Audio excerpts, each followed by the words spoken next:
Bonjour à toutes et à tous, ici Master Crocodile, j'espère que vous allez bien. La bataille d'Onigashima est certainement l'un des meilleurs événements créés par Eiichiro Oda pour son œuvre.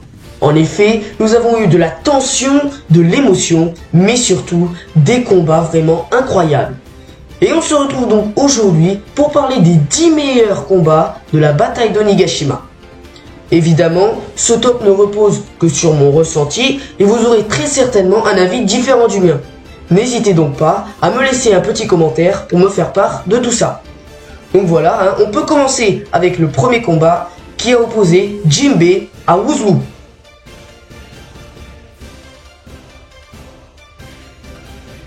J'ai choisi pour occuper la 10e place de ce classement le duel qui a opposé le Tobiroppo Wuzwu et le timonier des Mugiwara Jinbei. Premièrement, j'ai beaucoup apprécié ce combat car c'était le premier vrai 1 contre 1 de Jinbei avec l'équipage au chapeau de paille. On a donc vu sa puissance dévastatrice puisqu'il a littéralement massacré Wuzwu, un pirate possédant tout de même une prime de 546 millions de berry et qui semble être l'un des plus puissants Tobiroppo de l'équipage au 100 bêtes. En effet, même si Jinbei a dû encaisser quelques attaques puissantes, le paladin des mers a vaincu l'ancien membre du Cypher Pole assez rapidement. Deuxièmement, cette confrontation a permis à Eiichiro Oda d'introduire pour la première fois la légende de Nika, le dieu du soleil. Une légende très similaire à celle de Joy Boy et donc liée de très près à Luffy. Nous avons également appris comment et à qui Shanks avait-il volé le Gomu Gomu no Mi, qui est en réalité le Ito Ito no Mi modèle Nika. J'ai aussi bien kiffé voir Wuzwu en action, un personnage que j'attendais particulièrement au vu du fait qu'il voulait prendre la place de l'un des 3 Okanban de l'équipage au 100 bêtes. Pour terminer, le combat fut très court mais intense, intéressant et agréable à lire.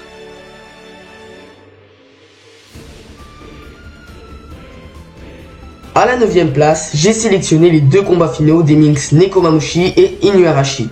Mon choix peut surprendre, mais j'avais vraiment envie de parler de ces duels, même s'ils n'ont été représentés que sur moins de 5 pages. En effet, en plus d'avoir battu des commandants de Yonko, les ducs de Zou ont également vengé leurs anciens camarades Minx. Jack avait torturé le peuple de Zou pour récupérer Raizo et avait amputé Nekomamushi et Inuarashi, en plus d'avoir tué de nombreux Minx.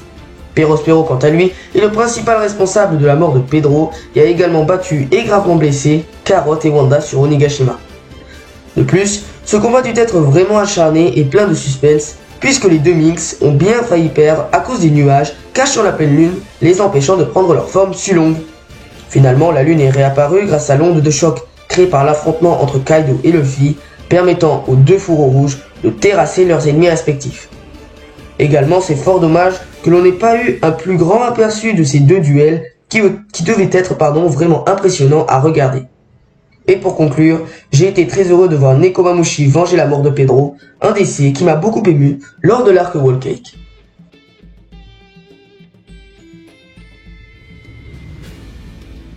Cet affrontement est sûrement le moins intense et celui qui dégage le moins de puissance de tout ce top. Cependant, il n'en est pas moins très intéressant et important. En effet, grâce à un plan ingénieux et bien pensé, la fille d'Oden a réussi à tuer l'ancien shogun du pays des Wa, Orochi. Même si Denjiro a asséné le coup fatal au dernier descendant des Kurozumi, c'est Komurasaki qui l'a tué. Orochi allait mourir de toute façon puisqu'il était littéralement en train de brûler vif, donc Denjiro n'a pas tué Orochi mais a plutôt sauvé Komurasaki. Donc cette dernière a donc vengé la mort de son père et libéré Wano de son shogun tyrannique. Mais elle a surtout tué l'homme qu'elle a accompagné durant 20 ans contre son gré, donc ce fut également une vengeance personnelle. Ce duel était excellent puisqu'il était rempli d'émotions et de sens, mais également parce qu'Orochi a enfin reçu le châtiment qu'il méritait. Et pour finir, je trouve que Eiichiro Oda a très bien fait de choisir Komurasaki pour assassiner Orochi, puisque c'est elle qui a sûrement le plus souffert du règne de cet homme abominable.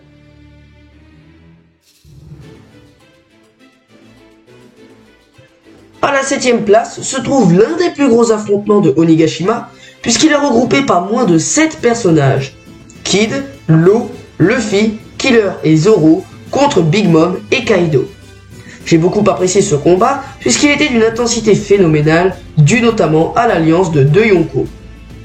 À travers cet affrontement, nous avons découvert de nombreux éléments plus importants les uns que les autres. En effet, nous avons à nouveau vu l'attaque légendaire de Zoro Ashura qui lui a permis de trancher la peau pourtant si résistante de Kaido. Nous avons également appris que Zoro maîtrise le Haki des rois et découvert la forme hybride de Kaido qui est tout simplement extraordinaire. De plus, nous avons enfin pu voir toute l'étendue de la puissance colossale de Charlotte Lin et de l'empereur de l'équipage aux 100 bêtes, Kaido. Kid, Law et Killer ont également fait étalage de toutes leurs techniques, infligeant des dégâts assez importants aux deux empereurs. Ce duel nous a également permis de constater les progrès incroyables de Luffy et l'efficacité du Ryuo. Bref, ce combat transpirant la badassitude et la puissance m'a fait frissonner plus d'une fois, je peux vous l'assurer.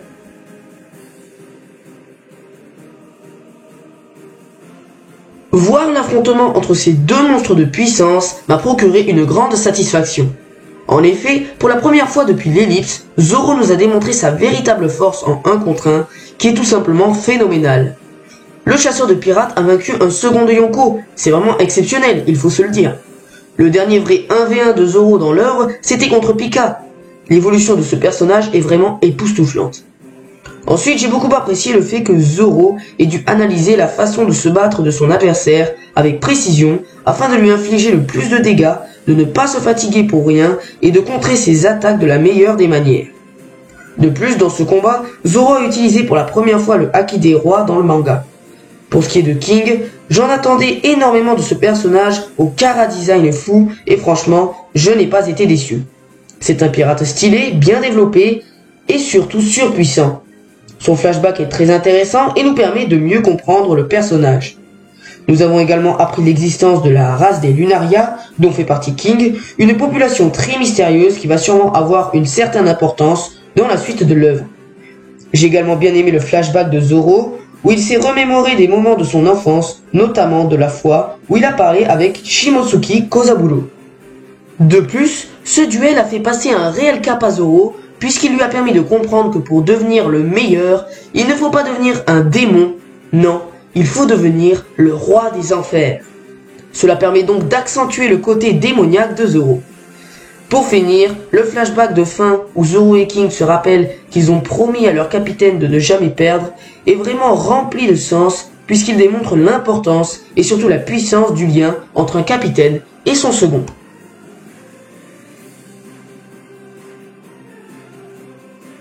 Ah là là, Sanji, quel personnage incroyable franchement.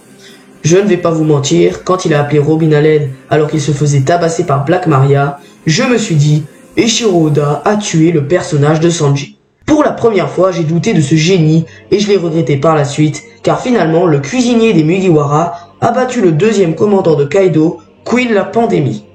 Ce fut un combat très intense mais surtout psychologique.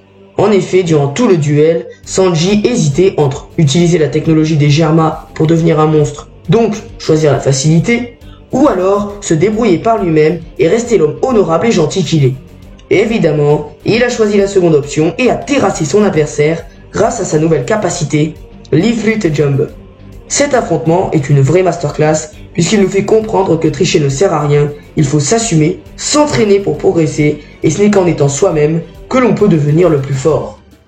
Ensuite, l'utilisation de la combinaison des Germa a été totalement logique de la part de l'auteur puisqu'en réalité elle n'était pas son nouveau power-up mais le déclencheur de ses capacités naturelles des Germa 6. Sanji a donc enfin éveillé ses pouvoirs naturels, prouvant ainsi qu'il est la plus belle création de son père Vince Judge, mélangeant émotion et puissance.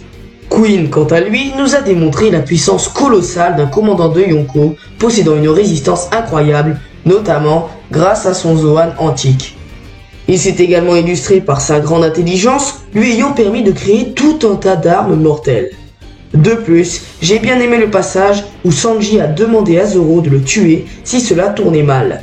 En effet, il représente très bien leur relation, tumultueuse, mais saine et basée sur la confiance. Pour finir, ce combat a fait taire tous les détraqueurs mais aussi tous les admirateurs de Sanji, prouvant enfin son importance capitale dans l'équipage de Luffy.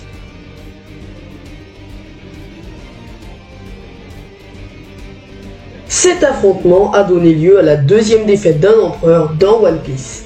Les supernovas Eustace des Trafalgar et Waterloo ont vaincu Big Mom, la femme la plus forte au monde, une performance exceptionnelle que peu de personnes ont vu venir.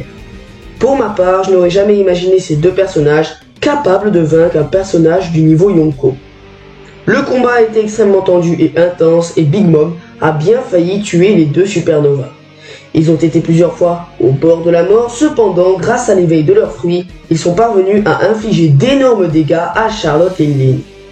Par la suite, grâce à leur persévérance, ils ont réussi à balancer la femme la plus forte au monde à travers la planète jusqu'au magma brûlant au centre de celle-ci. Durant ce duel, Kid et Law ont démontré leur puissance monstrueuse, ayant éveillé leurs fruits et montré leur excellente maîtrise des deux formes du Haki. Big Mom quant à elle a prouvé sa réelle puissance, tout simplement colossale et digne d'un Yonko. En effet, même après avoir encaissé l'attaque finale des deux supernovas, elle était toujours consciente et loin d'être KO. Ces attaques étaient également dévastatrices, ayant causé des blessures très graves au chirurgien de la mort et son allié. Ensuite, j'ai beaucoup apprécié la relation entre ces deux derniers, donnant lieu à certains moments plutôt amusants, alors que la situation, elle, ne l'était pas du tout, au contraire. Pour finir, j'ai adoré voir Kid et Law au maximum de leur puissance, deux personnages que j'apprécie beaucoup de par leur chara-design, mais également leur rôle dans l'histoire.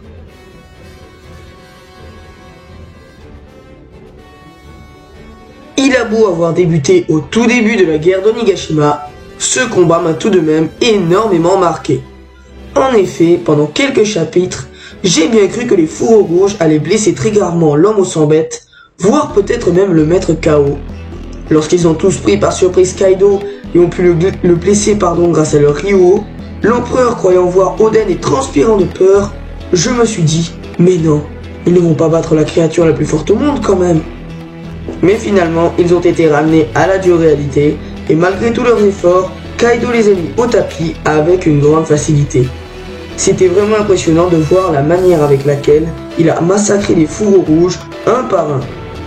Il nous a démontré sa puissance monstrueuse, qui me fit me demander comment Luffy allait-il pouvoir vaincre un personnage doté de telle force. De plus, le passage où Kaido dit à Jack qu'il n'est pas faible, c'est juste que Nekomamushi et Inuarashi en forme Sulong sont bien trop forts, m'a fait frissonner d'excitation tellement ils étaient badass. Pour terminer, ce duel fut très émouvant puisqu'il nous rappela la douleur qu'ont dû endurer tous les disciples d'Oden pour arriver jusqu'ici et nous démontra également leur énorme frustration quant à leur incapacité de vaincre l'empereur et de venger leur maître.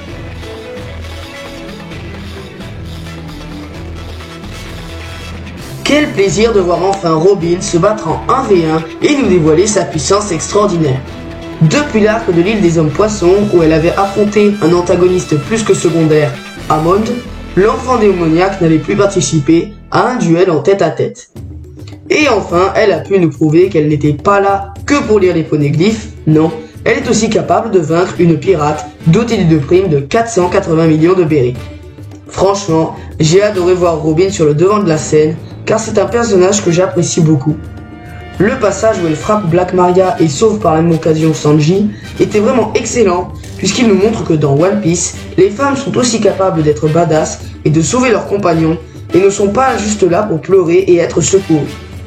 Ensuite, le flashback avec les révolutionnaires était vraiment intéressant, puisqu'il nous a permis de savoir que Robin s'était elle aussi entraînée dur durant l'ellipse pour devenir plus puissante.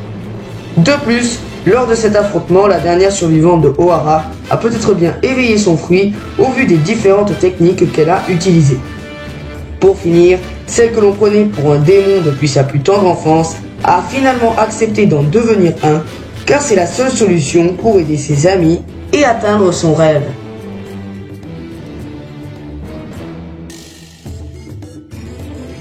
Et sans surprise, à la première place de ce top, on retrouve le combat le plus important de Onigashima, Luffy contre Kaido. Il a duré très longtemps et s'est déroulé en 3 rounds. Luffy a perdu les 2 premiers, même si le deuxième est dû en grande partie à l'intervention d'un membre du CP0, et a réussi à vaincre l'empereur lors du dernier. Cet affrontement est le plus incroyable de tous, puisque nous avons vu de nombreuses attaques vraiment surpuissantes. Nous avons notamment découvert l'existence du revêtement du Haki des rois, une capacité dont seule la crème de la crème est capable d'utiliser. Également, Luffy nous a dévoilé son nouveau gear, le Gear 5, que nous attendions avec impatience depuis plusieurs années. Nous avons également compris lors de ce combat que Luffy est très sûrement le nouveau Joy Boy, une révélation énormément importante pour la suite de l'histoire. À travers ce duel, nous avons également appris le véritable nom du Gomu Gomu no Mi, le Hito Hito no Mi, modèle Nika. C'est sûrement le fruit le plus puissant de tout One Piece, alors que depuis 24 ans, on croyait que Luffy possédait un fruit vraiment pas ouf et que c'était son ingéniosité exceptionnelle qui lui permettait d'être aussi puissant. Ensuite, j'ai adoré le côté cartoon et humoristique de cet affrontement, alors qu'il a opposé deux des plus puissants pirates du monde. Cela permet de nous rappeler que cette œuvre est avant tout faite pour rire et nous rendre heureux. Et pour finir, j'ai trouvé un peu dommage que ce combat se soit terminé par une grosse droite de Luffy, alors que Eiichiro Oda avait affirmé qu'il faudrait plus que ça pour vaincre l'homme aux 100 bêtes. Cependant, ce n'est qu'un détail et comme je l'ai dit tout à l'heure, j'ai trouvé ce combat exceptionnel et digne des meilleurs affrontements, tout manga confondu. Donc voilà les amis, c'est la fin de cette vidéo, j'espère qu'elle vous aura plu. N'hésitez pas à me donner votre avis dans les commentaires, peut-être que vous auriez préféré voir Franky contre Sasaki à la place de Jinbei contre Buzwu ou par exemple à la place du Nuarashi contre Jack. Donc franchement n'hésitez pas à me dire ce que vous pensez à propos de ce classement, ça me ferait très plaisir de débattre avec vous. Et moi sur ce je vous dis à la prochaine, c'était Master Crocodile, portez-vous bien, ciao.